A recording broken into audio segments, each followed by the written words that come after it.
Hello everyone. In this video, I will show you how can you download Windows Media Player on your computer.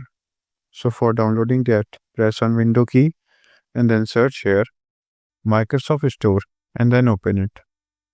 So now just wait for it. So now on the search bar, search here Windows Media Player.